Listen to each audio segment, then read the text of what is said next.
प्यारी बहनों, प्यारे भाइयों, आप काफी समय से मेरा इंतजार कर रहे हैं, इसके लिए आपका बहुत बहुत धन्यवाद। इस सभा में आपका स्वागत।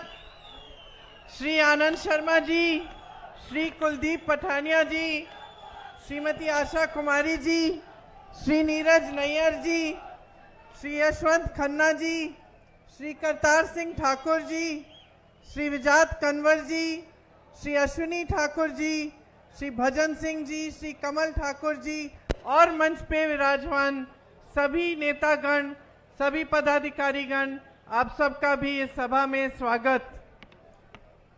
एक बार मेरे साथ कहिए, माँ दुर्गा की जय, माँ दुर्गा की धन्यवाद। लक्ष्मी नारायण भगवान की, भगवान भोलेनाथ जी की।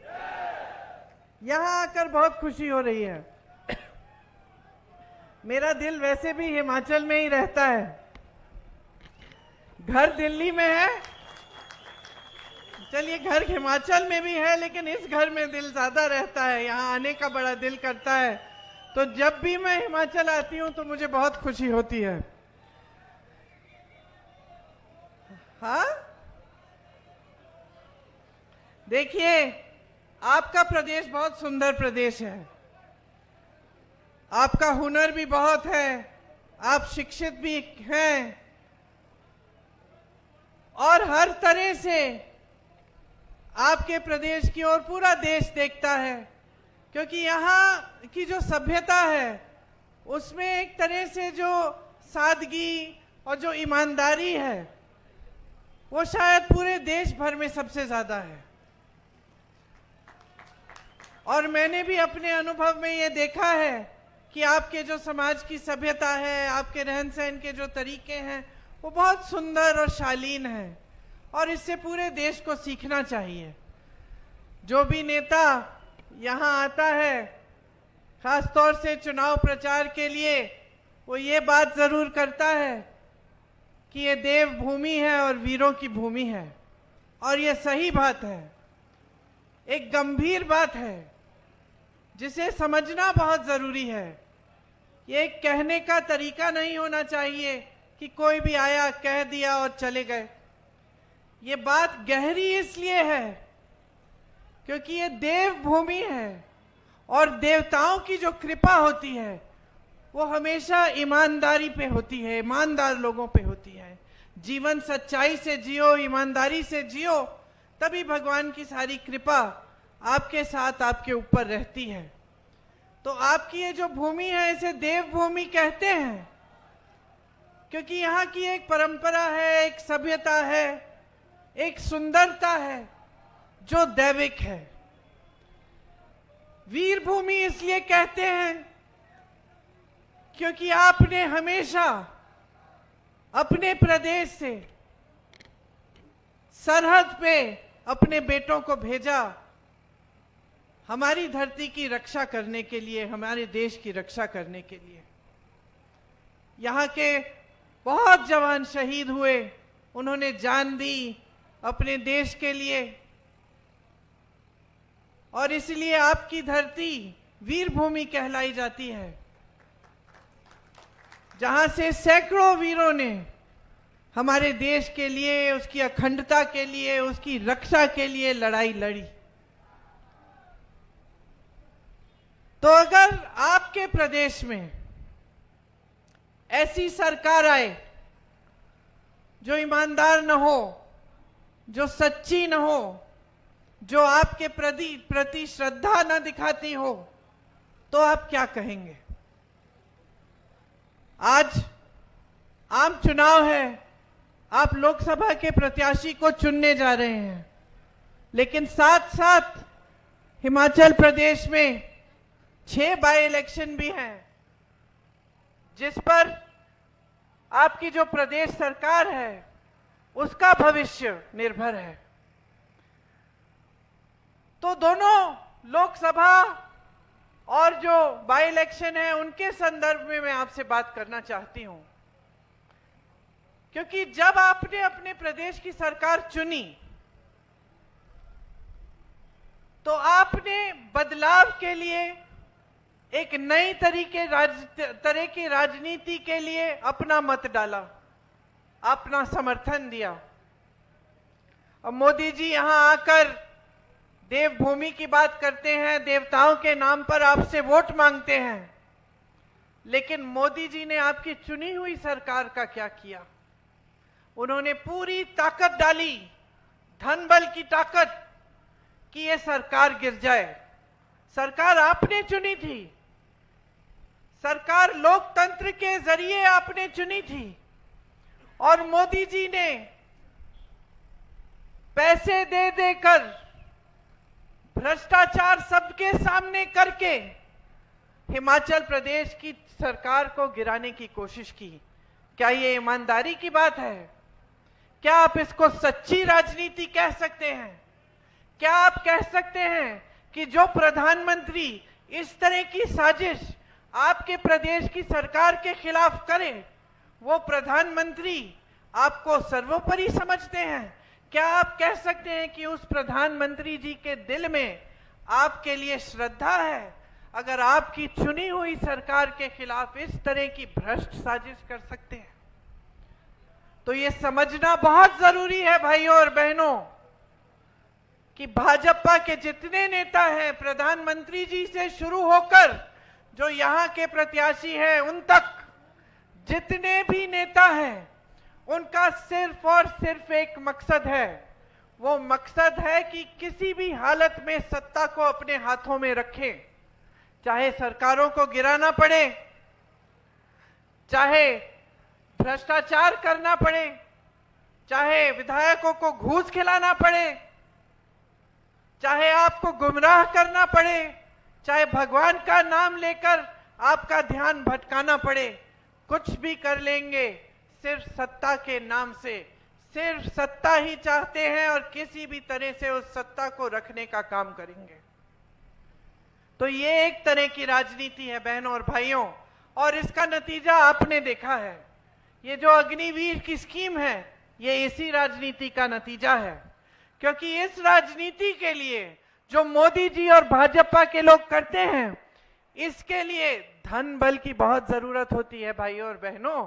बगैर धन बल के ऐसी राजनीति नहीं चल सकती, क्योंकि धन बल से ही खरीदना है विधायकों को, धन बल से ही ये मीडिया वाले जितने भी टीवी के चैनल हैं इनको चलाना है। तो धन बल की जरूरत होती है, और ये धन बल आता कहां से है? बड़े बड़े खरबपतियों से आता है। और जितनी भी नीतियां बन रही हैं आज, पिछले 10 सालों से इस देश में बनी हैं मोदी जी की सरकार में, वो सिर्फ बड़े बड़े खरबपतियों के लिए बनी है।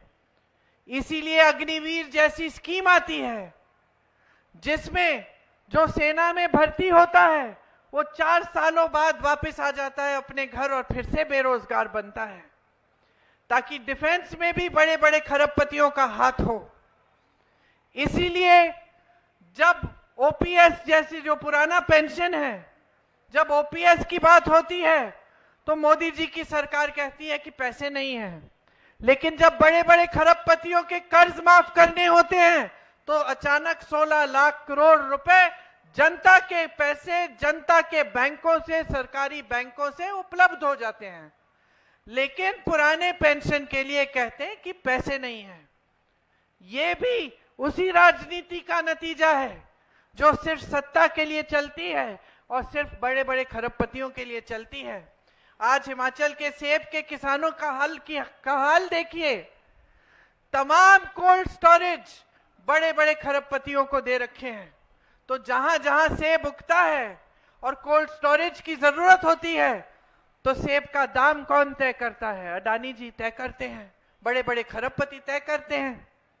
तो सेब कब बिकेगा, कितने पे बिकेगा, आज वो तय करते हैं। आपको अपनी उपज का सही दाम नहीं मिलेगा, क्योंकि बड़े बड़े खरबपतियों के लिए ये भी नीतियां बन रही हैं। तो देखा जाए तो जितनी भी इनकी नीतियां हैं वो सब सिर्फ बड़े बड़े खरबपतियों के लिए हैं। और जनता महंगाई से जूझ रही है, किसान जूझ रहा है, मिडिल क्लास जूझ रहा है। यहाँ तमाम शिक्षित नौजवान हैं, लेकिन पूरे देश भर में इतनी बेरोजगारी बढ़ गई है कि जितने भी शिक्षित हों, रोजगार मिलने का नामो निशान नहीं है। माता पिता चाहे जितने भी गरीब हों, जितने भी दूर दराज इलाके के हों, सब अपने बच्चों को आजकल शिक्षित करते हैं। सबसे पहला परिवार का मकसद यही होता है, बच्चा शिक्षित होगा, अच्छी नौकरी मिलेगी, अपने पैरों पे खड़ा हो जाएगा। लेकिन आज मोदी जी की देन है कि 10 सालों में जो बेरोजगारी बढ़ गई है वो 45 सालों में नहीं रही। 70 करोड़ नौजवान आज बेरोजगार हैं। 30 लाख सरकारी पद खाली पड़े हुए हैं। जिस तरफ आप देखिए उस तरफ इन्होंने संकट बढ़ा दी है, मुश्किलें बढ़ाई हैं, परेशानियां बढ़ाई हैं। हमने ओआरओपी की बात की, कांग्रेस इसे लाई, इन्होंने क्या किया? हम कहते थे 1 रैंक 1 पेंशन, ये कहते हैं 1 रैंक और तमाम अलग अलग पेंशन। आज अगर अग्निवीर शहीद हो जाते हैं तो उनको शहीदों का पेंशन भी नहीं मिलेगा। इन्होंने शहीदों में भी फर्क कर दिया है कि एक तरह का शहीद और एक दूसरे तरह का शहीद। ये कैसी बातें हैं भाई और बहनों? आपको समझना पड़ेगा कि किस तरह से ये सरकार चला रहे हैं। आज सेना में भर्ती होते हैं, चोट लग जाती है, उस वजह से डिसेबिलिटी हो जाती है, डिसेबिलिटी का पेंशन भी इन्होंने खत्म कर दिया है। तो अलग अलग पेंशन भी बना दिए हैं।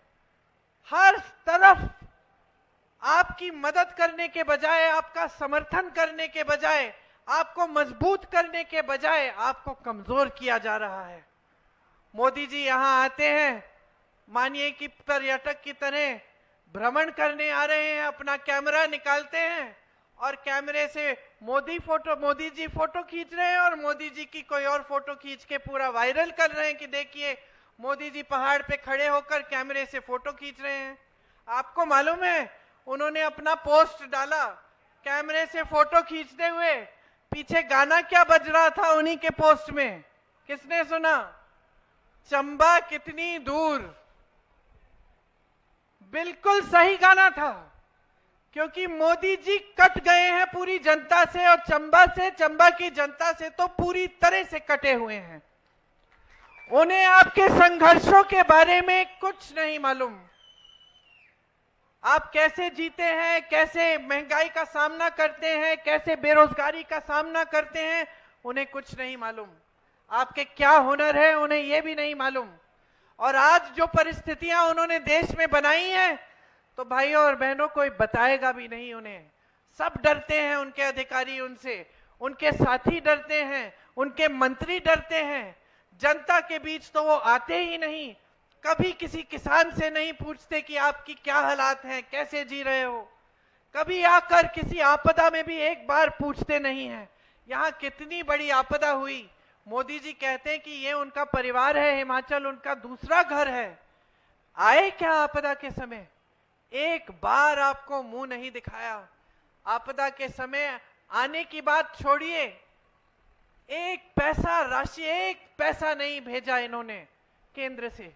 इतनी भी राशि नहीं भेजी कि जहां जहां आपदा हुई थी वहां मदद हो जाए।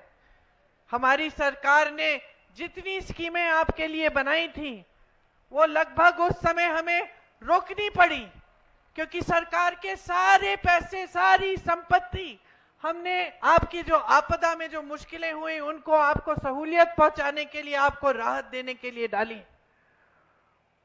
आपने खुद देखा कि सरकार के एक एक मंत्री, मुख्यमंत्री जी और सारे मंत्री नीचे आ गए, जमीन पे आए। कोई कहीं पे मदद कर रहा था, कुछ लोग फंसे हुए थे तो कोई किसी के घर जाकर देख रहा था कि नुकसान को कैसे हम कैसे राहत पहुंचा पाए। जहां जहां दुख था वो पहुंचे। और मैं ये नहीं कह रही हूं भाई और बहनों कि ये कोई बड़ी बात है, यही नेताओं का कर्तव्य होता है। आपदा के समय अगर आपके पास आए तो यही कर्तव्य होता है। यही हमारी कांग्रेस पार्टी की बहुत पुरानी परंपरा है। पंडित नेहरू जी, जिनकी आज पुण्यतिथि है, जो इसी मैदान पे जो आए थे अपने जमाने में, इंदिरा जी, उन्होंने हमको क्या सिखाया? उन्होंने यही सिखाया कि नेता जनता का सेवक होता है। सेवा हमारा कर्तव्य है। आपदा के समय आपके पास आना है, आपकी मदद करनी है किसी भी तरह से, जितनी भी राशि, जितनी भी तरह से हम मदद कर सकते हैं हमें करनी है। और आपने देखा कि हजारों करोड़ रुपए प्रदेश के खर्च हुए, क्योंकि इतनी बड़ी आपदा आई, बहुत समय में ऐसी आपदा नहीं आई थी। कितना नुकसान हुआ मैंने देखा, मैं हर जगह गई थी, मैंने देखा कि कैसे घर टूट गए थे। एक परिवार में अभी तक मुझे याद है, एक परिवार के 6-7 सदस्य गुजर गए। मंदिर गए थे बच्चों को लेकर और वहां 6-7 सदस्य गुजर गए। उस परिवार के बारे में सोचिए तो कितनी मुश्किलों का सामना आपने किया है बस अभी इन्हीं 1-2 सालों के दौरान। और इस पूरे समय में मोदी जी और मोदी जी की सरकार, ये सारे नेता जो आज आपके सामने खुशी से आकर आपसे वोट मांग रहे हैं, भगवान का नाम लेकर वोट मांग रहे हैं, ये कहां थे? इन्होंने क्या किया आपकी मदद के लिए? अपना कर्तव्य तक नहीं निभाया, उल्टा जो राशि आनी थी वो रोक दी। आज अगर हमारी प्रदेश सरकार जो गारंटी हमने आपको दी थी उसको पूरा करने का काम कर रही है तो ये एक बहुत बड़ी बात है, क्योंकि इससे पहले जो आपदा आई थी उससे बहुत बोझ पड़ा है हिमाचल की अर्थव्यवस्था पे। तो आप सोचिए भाइयों और बहनों कि इनकी नीयत क्या है, भाजपा के नेताओं की नीयत क्या है? क्या ये साफ नीयत है कि आप मुश्किलों में हैं, इतनी बड़ी आपदा आती है, इतना बड़ा संकट झेल रहे हैं, साल लगेंगे शायद सारी सड़कों की मरम्मत को करने में, जो जो टूटा उसको ठीक करने में, और जो गुजर गए उनके बारे में तो जीवन भर उनके परिवार के लोग उन्हें याद करेंगे और वो दुख झेलेंगे। लेकिन भाजपा के नेता, भाजपा की सरकार ने आपको नकारा, और सिर्फ राजनीति की वजह से नकारा, सिर्फ इस वजह से नकारा कि आपने कांग्रेस की सरकार चुनी थी।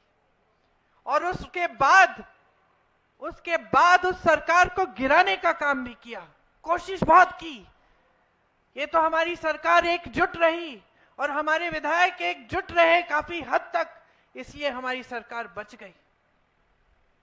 लेकिन इनकी बस चलती तो आपकी चुनी हुई सरकार, वही मंत्री जिन्होंने आपदा में आपका साथ दिया, वही लोग चले जाते और एक नई सरकार लाते और सिर्फ सत्ता के लिए राज करते। आपका सिर्फ फायदा उठाते हैं, आपके सामने आकर आपको तरह तरह के झूठ सुनाते हैं। आनंद शर्मा जी बोल रहे थे इनके वादों के बारे में, कौन सा वादा इन्होंने पूरा किया?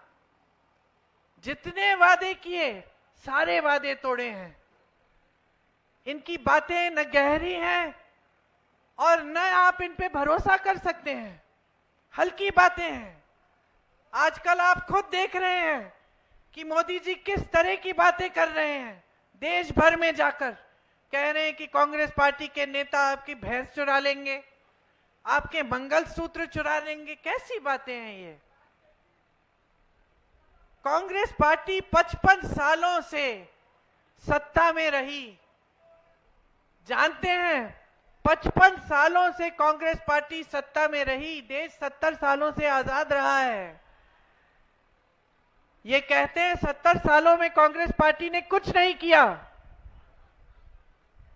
लेकिन जो 10 सालों में इन्होंने काम किया है, ये कहते हैं कि ऐसा कांग्रेस पार्टी ने कभी नहीं किया।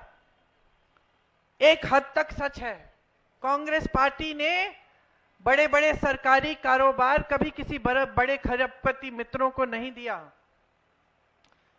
जो इन्होंने 10 सालों में काम कर डाला, नाम लीजिए सरकार के, जो देश के जो कोयले के खदान, बड़े बड़े बंदरगाह, हवाई अड्डे, सब कुछ अपने बड़े बड़े खरबपति मित्रों को सौंप दिया।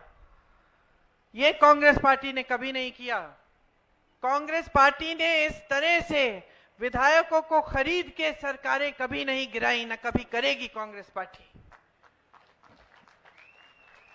कांग्रेस पार्टी 55 सालों के लिए सत्ता में रही। ये लोग हमको भ्रष्ट कहते हैं, ये लोग हमको भ्रष्ट कहते हैं। 55 सालों में कांग्रेस पार्टी इस दुनिया की सबसे अमीर पार्टी नहीं बन पाई और ना किसी ने प्रयास किया इसे बनाने का। मात्र 10 सालों में भाजपा इस दुनिया की सबसे अमीर पार्टी बन गई है। इसके बारे में क्या कहते हैं आप? कैसे बनी? कहां से आए ये पैसे? किसके पैसे हैं? 60,000 करोड़ रुपए सिर्फ अपनी पार्टी में इन्होंने पिछले 1-2 सालों से खर्चे हैं। और ये मैं नहीं कह रही हूं, एक रिपोर्ट आई है। और भ्रष्ट कहते हैं कांग्रेस पार्टी को, और भगवान के नाम पर आपसे वोट मांगते हैं। कौन से भगवान उतरकर आपको कहेंगे कि इस पार्टी को वोट दो या उस पार्टी को वोट दो? भगवान तो एक ही बात कहते हैं। सारे संतों ने, सारे महात्माओं ने, सारे भगवानों ने एक ही बात कही कि अपना जीवन सच्चाई और ईमानदारी से जियो, सत्य के पथ पर चलो। तो देवभूमि के मेरे भाइयों और बहनों, पहचान लो जो सत्य के पथ पर चल रहे हैं और जो असत्य के पथ पर चल रहे हैं उन्हें भी पहचान लो। यहां हिमाचल में इतने बड़े बड़े काम हुए। आईआईटी खुला, कांगड़ा में निफ्ट खुला, एम्स खुला, सिल्क सेंटर यहां आया, टी बोर्ड के हेडक्वार्टर्स आए, यहां जवाहरलाल नेहरू मेडिकल कॉलेज आया। ये सब किसने बनाया? ये 70 सालों में देश भर में IIT, IIM, ISRO, DRDO, Bhakra Nangal dam, आप नाम लीजिए, बड़ी बड़ी संस्थाएं किसने बनवाई? कांग्रेस पार्टी ने बनवाई। भाजपा के नेता आके एक बार एक संस्था का नाम ले लें जो उन्होंने बनाई। नड्डा जी आए थे, उन्होंने कहा कि जो मेडिकल कॉलेज है जवाहरलाल नेहरू जी के नाम, वो उन्होंने बनवाया है। बताइए, सुबह से शाम तक तो इनके सारे नेता पंडित नेहरू को गाली देते रहते हैं। मेडिकल कॉलेज बनाया कांग्रेस पार्टी में ने, और ये कह रहे हैं, श्रेय लेना चाहते हैं, कह रहे हैं कि इन्होंने बनाया। क्योंकि इनके नाम एक चीज नहीं है। एक आईआईटी, एक एम्स, एक बड़ी सड़क, एक बड़ी संस्था, एक चीज नहीं आपको कहने के लिए। सिर्फ ये कह सकते हैं कि हां, जो भी कांग्रेस ने बनाया था हमने अपने बड़े बड़े खरबपति दोस्तों को दे दिया। आपके सामने चुनाव के समय आते हैं तो आपके काम की बात तक नहीं करते। बेरोजगारी शब्द आप उनके मुंह से निकलते हुए कभी नहीं सुनेंगे। महंगाई शब्द कभी नहीं सुनेंगे। कांग्रेस पार्टी इस बार देश भर में कुछ स्कीम लागू करना चाहती है। आपको याद होगा कि जब यहां चुनाव हुए थे तो हमने कहा था कि हर गरीब परिवार में जो सबसे बड़ी महिला है उनके खाते में हम 1500 रुपए डलवाएंगे। थोड़ा समय लगा, लेकिन ये काम अब शुरू हो गया है और हिमाचल में ये बजट में भी पास हो गया है और कुछ जगहों में देना शुरू भी हो गया है। हम कह रहे हैं कि इसी तरह से देश भर में गरीब परिवारों में जो सबसे बड़ी महिला है उसके खाते में 8,500 रुपए हर महीने डलवाएंगे। जो सरकारी नौकरियां हैं उनमें से 50% हम महिलाओं को दिलवाएंगे। जो आशा बहू, आंगनवाड़ी और मिड डे मील की महिलाएं हैं उनका मानदेय बढ़ाएंगे और केंद्र से दुगनी राशि भिजवाएंगे। आज किसानों को अपनी उपज का सही दाम नहीं मिलता। हम एक कानून लाएंगे जिससे आपको ये जो एमएसपी है, न्यूनतम समर्थन मूल्य, ये कानूनी तौर पर मिलना पड़ेगा। ये आपका अधिकार बनेगा। आपको भुगतान नहीं मिलता जब नुकसान होता है। हम 30 दिन के अंदर अंदर पूरे देश भर में किसानों के नुकसान का पूरा भुगतान कराएंगे। जब नुकसान होता है 30 दिन बाद आपको पूरा भुगतान मिलेगा। आपके कर्ज माफी के लिए एक स्थायी आयोग बनेगा जिससे अगर किसान को कर्ज उठाना पड़े तो वो किसी भी समय उस आयोग में जाकर उसकी सुविधा ले पाएगा। श्रमिकों के लिए देश भर में हम 400 रुपए का न्यूनतम दिहाड़ी का कानून लाएंगे। उससे कम दिहाड़ी आपको कोई नहीं दे पाएगा। जिस तरह से हमने गांव में मनरेगा का काम किया और उसे बहुत मजबूत बनाया था, लेकिन मोदी जी के राज में वो कमजोर हुआ है, मनरेगा के पैसे नहीं मिलते। हम फिर से मनरेगा को मजबूत बनाएंगे और शहरों में भी हम शहरी मनरेगा लागू करेंगे ताकि शहरों में भी आपको 100 दिन के रोजगार की गारंटी मिले। हमने राजस्थान में जहां हमारी सरकार थी वहां 25 लाख का स्वास्थ्य बीमा हमने शुरू कराया था। उससे जनता की बहुत सुविधा हुई। 25 लाख तक जितना भी इलाज था, हार्ट की सर्जरी, ब्रेन की सर्जरी, कैंसर के लिए जो इलाज, ट्रीटमेंट, वो सारा हो पाया और उसके लिए जनता को एक भी पैसा नहीं देना पड़ा। मैं ऐसे लोगों से मिली जिनका पूरा ट्रीटमेंट हो गया था और उन्होंने कहा कि दीदी सिर्फ मुझे पहचान पत्र बनाने के लिए पैसे देने पड़े। ये कांग्रेस का काम है और यही काम हम देश भर में करना चाहते हैं कि देश भर में स्वास्थ्य बीमा लागू हो, 25 लाख तक आपका पूरा इलाज मुफ्त में हो। नौजवानों के लिए जो 30 लाख पद आज मोदी जी की सरकार में खाली पड़े हैं, उन पदों को भरने का काम कांग्रेस पार्टी सबसे पहले करेगी। और जो स्नातक पास बच्चे हैं उनके लिए एक अप्रेंटिसशिप का प्रोग्राम लाएंगे ताकि स्नातक पास होते ही आपके हुनर को बढ़ाने के लिए आपको एक नौकरी मिलेगी जिससे आपको 1 लाख रुपए सालाना मिलेंगे जब तक आपकी स्थायी नौकरी नहीं होती। नौजवानों के लिए 5,000 करोड़ का एक फंड लाएंगे जिससे जो अपना छोटा कारोबार शुरू करना चाहता है, छोटा बिजनेस या स्टार्टअप, जैसे हिमाचल में हम स्टार्टअप फंड हमने बनाया है उसी तरह से देश भर में हम बनाएंगे ताकि आपको मदद मिले। आप शिक्षा के लिए अगर लोन लेते हैं, कर्ज उठाते हैं, तो शिक्षा के लिए जो भी कर्ज उठाएगा वो सारा कर्ज माफ होगा। और अगर किसी सरकारी नौकरी के लिए आप आवेदन पत्र के लिए आप फीस भरते हैं तो वो भी फीस हम रद्द कर देंगे, हटा देंगे। और सबसे बड़ी बात यह है कि जो अपनी अग्निवीर की स्कीम है इनकी, इसको हम पूरी तरह से रद्द कर देंगे। तो देखिए, आपने एक बहुत बड़ा निर्णय लिया प्रदेश सरकार के बनाने के समय। आपने निर्णय लिया कि आप एक सही, सच्ची और ईमानदारी राजनीति लाएंगे अपने प्रदेश में। आप लाए और आप देख रहे हैं कि तमाम मुश्किलों के बावजूद कि भाजपा कभी सरकार गिराने की कोशिश करती है, कभी आपदा के लिए जो राशि आनी चाहिए वो रोक देती है, कभी ये जो आपका जो ओपीएस है जो हमने लागू किया, इसका जो एक पेंशन का जो फंड होता है उसको रोक के रखती है। लेकिन तमाम मुश्किलों के बावजूद हमारी सरकार दिन रात आपके लिए काम कर रही है और ईमानदारी से कर रही है। ये निर्णय आपने लिया, ये आपकी जागरूकता का नतीजा है कि आज प्रदेश में एक अच्छी ईमानदार सरकार चल रही है। इसलिए मैं आपसे आग्रह करने आई हूं कि जो आप अगला निर्णय लेने जा रहे हैं, जो आप लोकसभा के चुनाव में अपना वोट डालने जा रहे हैं, उसको भी पूरे विवेक और पूरी जागरूकता से डालिए। कांग्रेस पार्टी के प्रत्याशी आनंद शर्मा जी ने अपने कार्यकाल में बहुत किया हिमाचल के लिए।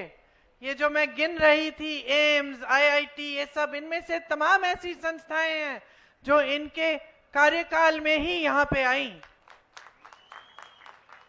इनको आगे बढ़ाइए, कांग्रेस का प्रत्याशी चुनिए, कांग्रेस की भारी बहुमत से केंद्र में सरकार लाइए ताकि ये सारी जो केंद्र की तरफ से गारंटी हैं इनको भी पूरा करने का काम हम शुरू कर पाएं और आपके जीवन में हम सुविधा लाएं, आपको मजबूत बनाएं। धन्यवाद। जय हिंद।